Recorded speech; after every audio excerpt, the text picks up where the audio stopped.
నర్సంపేట నియోజకవర్గానికి చెందిన నార్కపేట గ్రామ వాస్తవ్యులు దళిత బిడ్డ శ్రీరాముల Srinivas senior sub inspector of police గారు ఈరోజు వారు ఆత్మహత్య చేసుకోవడం, ఈరోజు మరణించడం అనేది చాలా బాధాకరం. వారు చాలా స్పష్టంగా వ్రాతపూర్వకంగా ఫిర్యాదు చేశారు. ఉన్నత స్థాయి పోలీస్ అధికారుల యొక్క వేధింపుల వల్ల, ప్రభుత్వ వేధింపుల వల్ల,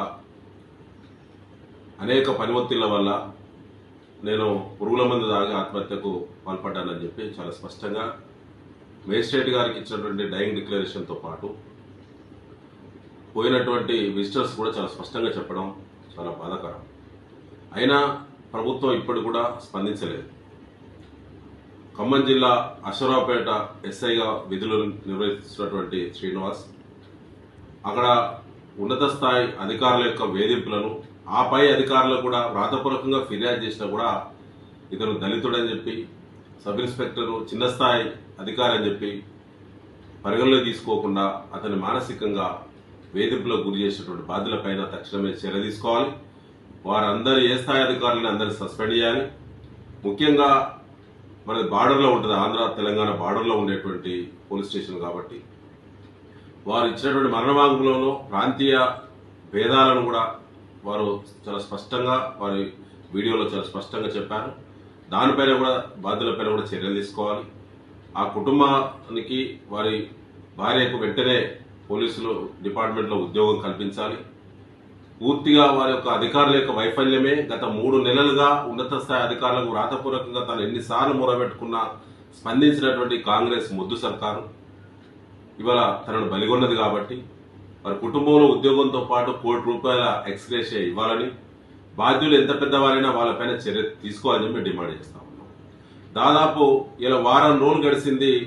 శ్రీరాముల శ్రీనివాస్ ఎస్ఐ గారు SHO ఉండి తను సూసైడ్ అటెంప్ట్ చేస్తే హైదరాబాద్ నడిబొట్టున ట్రీట్మెంట్ తీసుకుంటే ఆ జిల్లాకు చెందిన మంత్రులు కానీ, రాష్ట్ర ముఖ్యమంత్రి కానీ, ఏ ఒక్క ఉన్నత స్థాయి అధికారి కూడా కనీసం తనను పరామర్శించకపోవడం అనేది చాలా శోచనీయం.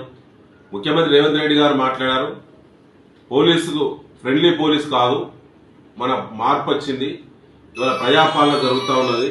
ప్రజాపాలనలో భాగంగా ఇలా ఫ్రెండ్లీ పోలీస్ అంటే ఇలా నిందితులకు ఫ్రెండ్లీగా ఉండడానికి లేదు, కేవలం బాధితులకే ఉండాలి ఫ్రెండ్లీగా అన్నారు. మరి ఇవాళ శ్రీరాముల శ్రీనివాస్ ఎస్ఐ గారు నిందితుడా బాధితుడా ఇలా ముఖ్యమంత్రి రేవంత్ రెడ్డి గారు ఆత్మపరిశీలన చేసుకోవాలి. ఈ ప్రభుత్వం సిగ్గుపడాలి.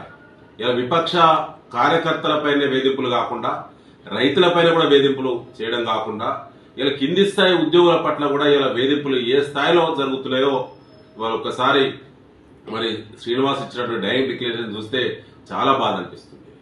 తన పిల్లలు వాళ్ళ అనాథలైన్లు ఇలా దళిత బిడ్డ ఎస్ఐగా సెలెక్ట్ కావడం అంటేనే మామూలు విషయంగా తెలంగాణ ఉద్యమంలో పాల్గొని ఆ స్ఫూర్తితోటి కష్టం ఉద్యోగం సాధించిండు. తెలంగాణ రాష్ట్రంలో సాధించిన ఉద్యోగం ఇవాళ ఆయనకు చిట్ట చివరి జీవితం వరకు కూడా మరి తను అనుభవించకపోవడం చాలా బాధాకరం. దానికి ప్రభుత్వమే బాధ్యత వహించాలి, ఆ కుటుంబానికి న్యాయం చేయాలి. దానికి సంబంధించి మరి ఉన్నత స్థాయి న్యాయ విచారణ కూడా చేయాలని చెప్పి బీఆర్ఎస్ పార్టీ డిమాండ్ చేస్తాం.